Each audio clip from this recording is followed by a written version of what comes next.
A civilização árabe. Muitas das regiões que compunham o Império Árabe eram habitadas no momento da conquista por povos bastante adiantados, tal como acontecia à Pérsia e às terras arrancadas ao governo de Constantinopla. Embora se tivessem notabilizado por muitos saques e incêndio, nem sempre os guerreiros muçulmanos destruíam sistematicamente tudo o que encontravam, e vários dos seus chefes se esforçavam por aproveitar aquilo que os povos vencidos lhes podiam ensinar, em matéria de conforto e de cultura. Na arquitetura, por exemplo, combinavam esses árabes os modelos fornecidos pelos bizantinos e os persas, criando uma arte nova característica, de que pode ser apreciada nos seus palácios e principalmente nos seus templos, as mesquitas.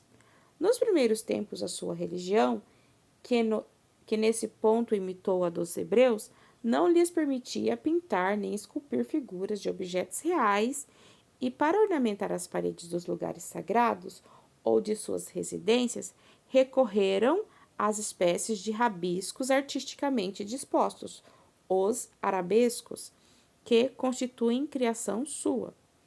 Consiste o seu principal mérito em terem sido os depositários de grande parte da ciência grega.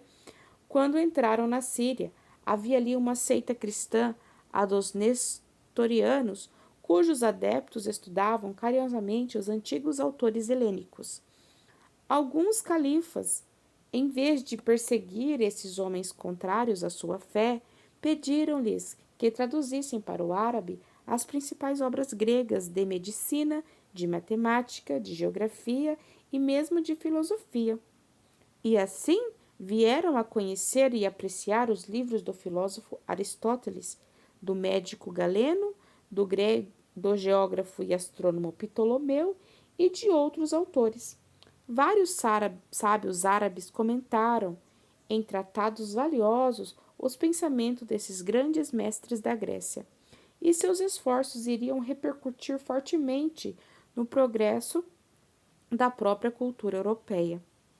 Contam os árabes, igualmente, com produções literárias bem interessantes, entre as quais são comumente citados nos contos da Mil e Uma Noites. A influência econômica.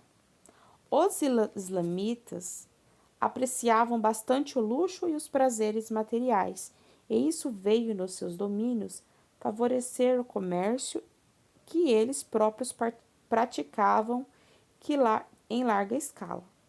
Com o ouro e a prata arrancados aos vencidos, compunham seus califas bom número de moedas, e que mais ainda facilitou as transações. Forças armadas protegiam pelas estradas ou pelas pistas dos desertos as caravanas carregadas de mercadorias. Em certas partes do Império Árabe havia metais que eram aproveitados por todas as outras. Na agricultura, levaram os muçulmanos até a Espanha os processos de irrigação encontrados no Egito. Introduziram na Sicília, a península ibérica de cana-de-açúcar, o arroz e as laranjas, as cidras, os limões e o jasmim. Difundiram em terras africanas a cultura das tâmaras, do algodão e do café, originário da Abissínia. Melhoraram diversas espécies de gado, notadamente os carneiros, e ensinaram aos habitantes da Europa meridional o cultivo e o aproveitamento de numerosas frutas e legumes. Nas indústrias, não foi menor sua atividade. Em metalúrgica, não tiveram competidores durante toda a Idade Média, e qualquer cavaleiro europeu possuía ou sonhava possuir uma espada de Toledo ou um punhal de Damasco, fabricado pelos artífices muçulmanos. Seus mosaicos, esmaltes e vasos e água de rosas e água de flor de laranjeira, os conservas de frutas, os couros cuidadosamente trabalhados, haja vista o marroquim, bastam para dar uma ideia das aptidões e habilidade dos árabes.